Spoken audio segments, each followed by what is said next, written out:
गुरु जी संगत जी, आज मैं आप सबके साथ एक आंटी का शुक्राना सत्संग सुनाऊंगी पढ़ के। ये सत्संग हमें ज्योति आंटी जी ने हरियाणा से भेजा है, व्हाट्सएप पे लिखकर उन्होंने भेजा है।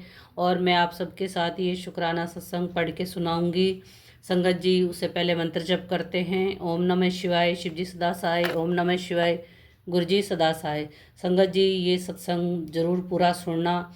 किस तरह से ज्योति आंटी के हस्बैंड पति अंकल को किस तरह से गुरुजी ने इतनी बड़ी मुसीबत से बचा के वापस घर लेके आए हैं। संगत जी, पूरा सत्संग जरूर सुनना। अब मैं आंटी जी का सत्संग पढ़ती हूँ। जय गुरु जी। शुक्राना गुरु जी। जय गुरु जी आंटी जी। मेरा नाम ज्योति है और मैं हरियाणा से हूँ।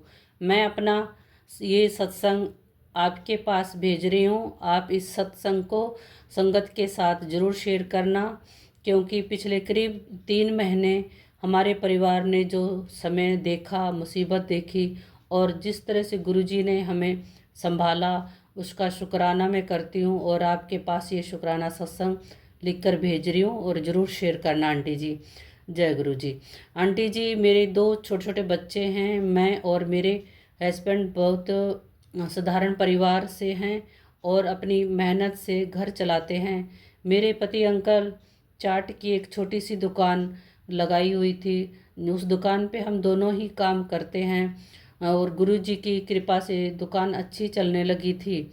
हम लोग बहुत सीधे साधे, किसी के साथ लड़ाई झगड़ा नहीं, किसी के काम में दखल नहीं, बस अपनी दुकान, अपने बच्चे और अपने परिवार में ही खुश रहना।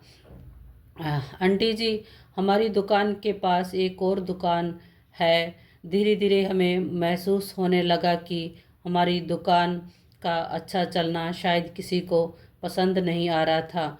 हाँ आंटी जी, वो दुकान वाला जो अंकल हैं, उनके पास एक आदमी आता है, जो वो मुझे हमें अच्छा भी नहीं लग रहा था ये, क्योंकि वो तंत्र मंत्र क्रियाएं इस तरह का करता है, ब्लैक मैजिक।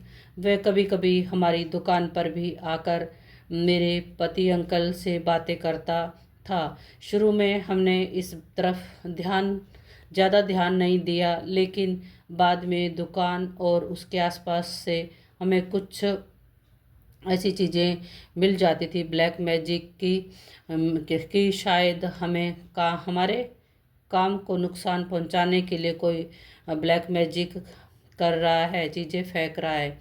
आंटी जी, बातों पर ऐसी बातों पर विश्वास तो नहीं होता। किसी जो चीज़ें मिलती हैं तो उस पे विश्वास करना ही पड़ता है, और डर भी लगता है। इस बीच एक दिन अचानक हमारी दुकान पर बहुत बड़ी घटना हो गई।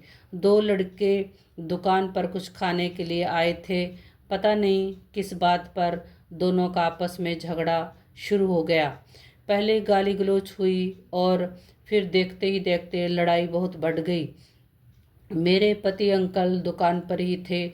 उन्होंने दोनों को लड़ते देखा तो केवल बीच बचाव करने और उन्हें छुड़ाने के लिए आगे आए। लेकिन तभी उनमें से एक लड़के ने हमारी दुकान से चाकू उठा लिया और दूसरे लड़के पर 2-3 बार वार कर दिए। मेरे पति अंकल ने उसे रोकने के लिए उसके हाथ से चाकू छीन लिया। आंटी जी, बस यहीं से हमारे परिवार के बुरे दिन शुरू हो गए। मेरे पति अंकल ने किसी को चाकू नहीं मारा था, वह तो लड़ाई छुड़ाने गए थे। लड़कों को छुड़ाने गए थे, लड़ाई कर रहे थे जो। जिन लड़कों की लड़ाई हुई थी, इतने में पता नहीं पुलिस भी आ गई वहाँ पे कहाँ से, और उनको बहुत डर लगने लगा। उन्होंने दुकान वाले अंकल का उन्होंने भी बाद में यही कहा कि दुकान वाले अंकल का कोई कसूर नहीं है, लड़ाई हमारी आपस में हुई थी और अंकल तो हमें छुड़ाने आए थे। लेकिन चाकू हमारी दुकान का था, और परिस्थितियां ऐसी बन गई कि मेरे पति अंकल भी उस केस में फंस गए। मेरे पति अंकल बहुत घबरा गए।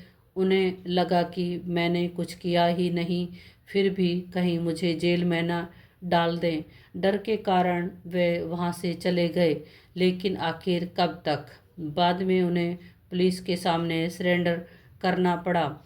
आंटी, उसके बाद जो समय आया वह हमारे पूरे परिवार के लिए बहुत मुश्किल था। मेरे छोटे 2 बच्चे हैं, वो कभी पूछते पापा कब आएंगे। एक 7 साल का है, एक 9 साल का है। उन सवालों के जवाब मैं कैसे कहाँ नहीं दे पाती थी।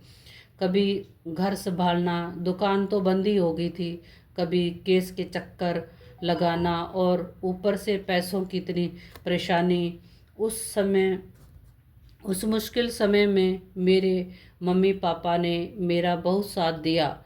वे खुद कोई अमीर नहीं हैं, उनकी अपनी परिस्थितियां और बीमारी है, लेकिन अपनी बेटी को मुसीबत में देखकर उन्होंने मुझे अकेला नहीं छोड़ा। मेरे पापा ने तो अपनी ज़मीन तक गिरवी रख कर पैसों का इंतज़ाम किया। करीब 1.5 लाख रुपए तक हमने लगा दिए। इतना सब करने के बावजूद मेरे पति अंकल नहीं आ पा रहे थे। आंटी, मैं बहुत टूटने लग गई थी। तभी मैंने आपसे फ़ोन पर बात की और मैं आपको अपनी सारी परेशानी बताई और आप मुझे बार बार एक ही बात कहती थी, ज्योति आंटी, हिम्मत मत हारना, गुरुजी पे विश्वास रखो। अगर अंकल जी ने कुछ नहीं किया तो आपको कुछ भी नहीं होगा और गुरुजी उनका बाल भी बाका नहीं होने देंगे। तो थोड़ी हिम्मत रखो, तो गुरुजी रास्ता ज़रूर बनाएंगे। बस गुरुजी का हाथ पकड़ के रखना, छोड़ना मत, बस विश्वास रखो। आपकी ये बात मेरे मन में बैठ गई। फिर मैंने सोचा, दुनिया के आगे जितना भागना था भाग लिया, जितनी कोशिश करनी थी कर ली। अब अपनी परेशानी गुरुजी के चरणों में रख देती हूँ। आपने मुझे गुरुजी का 1 घंटे का सत्संग घर में करने के लिए कहा और जल प्रसाद बनाकर पीने के लिए बोला और साथ में मंत्र जप करने के लिए कहा।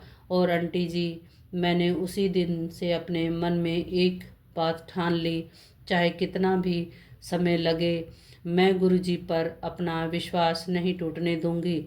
फिर मैंने गुरुजी से एक अरदास की, गुरुजी, मेरे छोटे छोटे बच्चे हैं, अगर मेरे पति अंकल निर्दोष हैं तो अब आप ही उन्हें घर वापस उनके बच्चों के पास लेकर आना। और उसके बाद का मैं आगे बताऊंगी, क्योंकि मेरा सत्संग बहुत लंबा हो गया है। आंटी